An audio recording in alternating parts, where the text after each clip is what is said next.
Welcome to this critique. The material we are reviewing today is a script that takes the audience on a visual journey through the layers of the sun using different wavelengths of electromagnetic light. Let's look closely at the overall structure of the narrative. The script's current structure relies heavily on a spatial descent, which inadvertently masks causal relationships driving the solar phenomena. Yeah, absolutely. And we see the effects of this structural choice right away in the first act. I mean, the script brilliantly uses this outside-in fruit analogy, right? Right, taking us layer by layer. Exactly. It pulls the audience from the outer atmosphere, the corona, which is burning at a staggering 1 million Kelvin, all the way down to the 400-kilometer thick photosphere. Which, visually organizing the material this way makes perfect sense. Oh, totally. For a camera descending into a star, it's a great visual. But the friction arises because the actual physical causality of the sun's activity flows in the exact opposite direction. From the inside out. Right. The narrative saves the true engine of the sun, like the solar granules, the convection cells, and the origin of those twisting magnetic fields, until the very end of the piece. So it's basically showing us the effects way before the causes. Yes, exactly. This results in the presentation of dramatic effects long before the audience is equipped to understand their underlying causes. I see. So as I understand it from the notes, the argument here is that the visual journey is kind of fighting the physics. Yeah, that's a good way to put it. We're looking at, coronal mass ejections, 20 million Kelvin solar flares, and massive spicules shooting upwards at 100 kilometers per second. Which is roughly 282 times the speed of sound. Right, just insanely fast. But these sequences feel slightly untethered because the audience hasn't yet seen the churning magnetic dynamo beneath the surface. They're just floating out there? Yeah, the script describes magnetic fields crossing and distorting in the upper atmosphere, but the mechanism, the supersonic convection currents in the photosphere actively winding those fields up, is hidden until the final minutes. Right, because those upper atmospheric phenomena are essentially the exhaust of a motor we haven't seen yet. The exhaust, yeah. So to solve this, we need to interlace the spatial descent with causal foreshadowing, establishing the photosphere's convection as the unseen protagonist driving the chaotic atmosphere above. Okay, so how do we do that without losing the cool downward journey? Well, the writer doesn't necessarily have to abandon the downward journey, which, like you said, is visually compelling, but they must plant mechanical seeds along the way. Gotcha, like dropping hints. Exactly. When introducing the coronal loops and flares early in the script, the narrative should explicitly tease the solar granules below. Oh, I see. Yeah, like when describing those tightly wound magnetic fields snapping and causing a coronal mass ejection, a brief preview of the convective flow deep down in the photosphere, twisting those fields like a rubber band, would provide immense clarity. That makes a lot of sense. It grounds the visual. Right. Alternatively, the creator could reframe the entire descent as a search for the engine. Oh, a mystery angle? Exactly. By using the mystery of what causes coronal rain and these massive Earth-dwarfing solar prominences to actively propel the viewer deeper, then the final reveal of the sunspots and those massive granules becomes a satisfying solution to a mystery. So a key theme running through this material seems to be the tension between visual discovery and scientific causality. Absolutely. Let me push back a bit on the idea of foreshadowing the engine. Sure, go ahead. If we treat this descent like a deep-sea dive, does explicitly revealing the ocean floor, the photosphere, too early rob the descent of its suspense? That's an interesting point. Because part of the magic of a journey into the unknown is, not knowing what's at the bottom. Right, but I think that assumes suspense relies purely on the unknown. Often, the most effective suspense actually relies on anticipation. Like knowing there's a bomb under the table? Exactly. Think of the structure of a classic thriller. If you know there is a monster in the basement, the act of descending the stairs becomes infinitely more tense than simply wandering into the dark. That's a really good analogy. Thanks. By telling the audience early on that there is a turbulent, violently boiling ocean of plasma beneath all of this delicate coronal structure, you completely change how they view the upper layers. You make those gentle, swaying spicules in the chromosphere feel precarious. Yes, the audience suddenly understands they are the result of a deeper, unseen violence. Just look at the 2017 discovery the writer mentions in the text. The one about the neutral particle? Right, the revelation that neutral particles give magnetically charged particles the buoyancy needed to escape and form those spicules. Ah, okay. If we already know the engine below is desperately trying to push energy out, that breakthrough discovery feels like a puzzle piece clicking into place. The mechanics of buoyancy suddenly matter, because we understand the pressure coming from below. Precisely. It all connects back to the engine. Well, moving on to the next big area, a noticeable gap in the narrative is the integration of the human stakes regarding these solar events, which leaves the sheer scale of the phenomena feeling slightly abstract. Yeah, this is a big one. The script is absolutely packed with stunning astronomical figures. It really is. We are talking about light that takes anywhere from 10,000 to 170,000 years just to random walk its way out of the sun's core. Just bouncing around inside the star. Right, only to shoot across the solar system in 8 minutes. And we are presented with a transition region that is 346 times hotter than Hawaiian lava. Which is just, the math is staggering. It really is, yet the human impact, the consequence of those numbers, is relegated to the margins. We get what, brief mentions of aurora lights dancing at the poles? Yeah, and a passing warning about satellites and electrical grids being vulnerable to a powerful coronal mass ejection. But without firmly anchoring these massive numbers to their tangible consequences on Earth, the astronomical scale risks floating away into mere trivia. It's like staring at a skyscraper in the middle of a desert without a human being standing next to it for scale. Exactly. The numbers lose their weight. If a photon takes 170,000 years to escape the core, the sheer density of the plasma causing that is mind-bending. Right.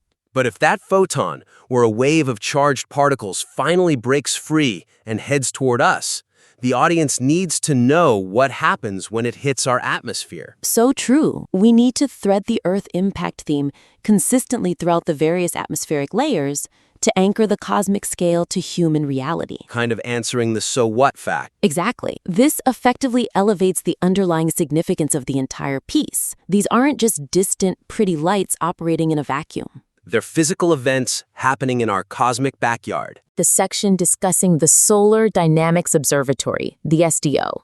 Right, the 2010 NASA mission. The script mentions that this mission aimed to better understand solar variations, expanding that section slightly to highlight why NASA invested so heavily in this specific mission would ground the science instantly. So it wasn't just academic curiosity driving the SDO? No, it was the urgent need to protect our global technological infrastructure. That makes a strong case for highlighting the stakes. When the script discusses the snap of a coronal mass ejection captured in extreme ultraviolet light, that seems like the perfect moment to introduce a specific historical scenario to make the stakes tangible. Oh, definitely. The Carrington event of 1859 is the perfect anchor there. Oh, the telegraph wire storm? Yes. When that solar storm hit, it induced geomagnetic current so strong that telegraph wires literally sparked and caught fire. Wow. Yeah, and operators were able to send messages even with the power supplies disconnected. That's insane. Mentioning that specific historical reality makes the writer's snapping elastic band analogy for magnetic reconnection feel genuinely perilous for our modern, highly electrified society. Because if it happened to telegraphs, imagine what it would do to our modern grid. Exactly. Or, when discussing how those 2017 models solve the spicule mystery by introducing neutral particles, the writer can connect that breakthrough directly to our ability to predict space weather. So, understanding spicules isn't just about understanding the sun's chromosome. Right. It's about predicting the specific solar winds that degrade the orbits of low Earth satellites and disrupt global GPS networks. Okay, I hear that. Is there a risk that focusing too heavily on doomsday grid collapse scenarios might overshadow the beautiful, awe-inspiring tone the creator is aiming for with phrases like mesmerizing glow? It is a delicate balance to strike, for sure. Because if we spend too much time talking about fried satellites, do we lose the majestic visual journey? I don't think so. The solution lies in tapping into the concept of the sublime, that very specific mixture of awe and terror. Awe and terror, right. The beauty of coronal rain, which is millions of degrees hot and raining down along invisible magnetic arches, is actually enhanced by the knowledge of its lethality. We don't need to turn this scientific script into a Hollywood disaster movie, then? No, not at all. We just need to remind the audience that this mesmerizing glow is a thermonuclear fire that we are actively warming our hands by. And sometimes that fire spits a massive ember our way. Exactly. Framing it this way makes the 11-year solar cycle the script mentions feel like a heartbeat we actually need to pay attention to. Rather than just a neat trivia fact about the frequency of sunspots. You got it. Okay, so what I really like about this part of our discussion is how we are transitioning from understanding the mechanical physics of the sun to understanding humanity's precarious relationship to those physics. How do we look at something so dangerous and beautiful? And speaking of looking at the sun, that brings us to how the creator wraps up this entire journey. Right. The ending, the transition from the deep cosmic mystery of the sun's unknown interior to the practical advertisement for eclipse class is abrupt and disrupts the established philosophical tone. Oh man, yeah. The final sequence currently suffers from a severe case of tonal whiplash. It really does. Because the script concludes the scientific journey beautifully. The writer muses about ancient humans looking up in wonder, acknowledges the deep, undiscovered cosmic mysteries that still lie beneath the photosphere. It leaves the viewer with this profound sense of existential excitement. Yes, it's a very sweeping, quiet, reflective note. But then, almost instantaneously, the script shifts into a high-energy sponsor read for Visi solar glasses. Complete with a QR code and a 20% discount promo. Right.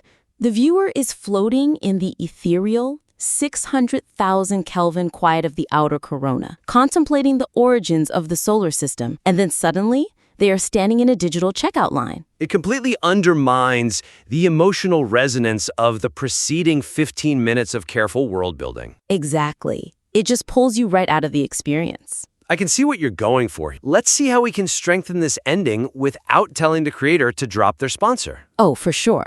Creators absolutely need to monetize their work. And an audience understands that. The friction isn't the presence of the ad, it's the execution of the pivot. Yeah, the key is to bridge the philosophical wonder seamlessly into the practical viewing opportunity. We can do that by framing the sponsor's product as a tool for the viewer's own astronomical exploration. So the ad shouldn't feel like a commercial break from the content. No, it needs to be engineered as the next logical step in the viewer's journey. Instead of a hard cut, the writer can use the mechanics of a total solar eclipse as the ultimate accessible connection to the invisible phenomena we've just spent 15 minutes discussing. Oh, that's smart. A transition that weaves the science into the call to action completely changes the dynamic. Exactly. The script could bridge this by saying something like, while scientists rely on the SDO's extreme ultraviolet sensors to pierce these mysteries, we occasionally get a rare natural opportunity to witness the corona ourselves. Just as the moon blocks the blinding light of the photosphere, revealing that sweeping, radiant exterior we talked about earlier, you can use Visi solar glasses to safely conduct your own observation of the sun's dynamic atmosphere. Yes, that flows so much better. By doing this, the creator isn't interrupting the story for an ad. The ad becomes the interactive epilogue of the story. Right. You take a passive viewer who just absorbed all this high-level astrophysics about ionized atoms, free electrons, and coronal holes venting solar winds, and you hand them the physical tools to go verify it themselves. You can push that even further by grounding the call to action in actual astronomical urgency, right? Oh, definitely. The script already mentions that if you missed the April 2024 eclipse, there won't be another total eclipse in the contiguous United States until 2044. Wow. So placing that specific detail immediately after the philosophical reflection on how ancient humans viewed the sun elevates the product. Exactly. The eclipse glasses are no longer just merchandise. Of observation.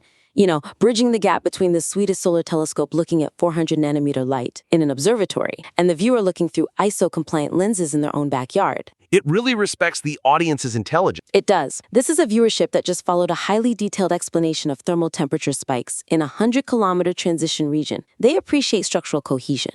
If the sponsor read feels like a natural extension of the educational journey, they are much more likely to engage with the product because the creator hasn't broken the spell of the narrative. The transition honors the awe that the script works so hard to build. Well, this has been a fantastic breakdown of how to elevate an already stunning piece of scientific storytelling. It really is a great script to begin with. Let's quickly recap the 3 main actionable takeaways from today's critique for our listener to implement in their next draft. Sounds good. First, interlace causal foreshadowing into the physical descent of your script. Ensure the audience understands early on that the turbulent convection in the photosphere is the hidden engine driving the chaotic effects in the corona. Turn your downward spatial journey into a compelling search for that end. Second, anchor the massive temperatures and distances to human stakes. Highlight exactly how events like coronal mass ejections and the neutral particles in spicules impact Earth's technology and space weather prediction. Grounding those astronomical numbers in historical events like the Carrington event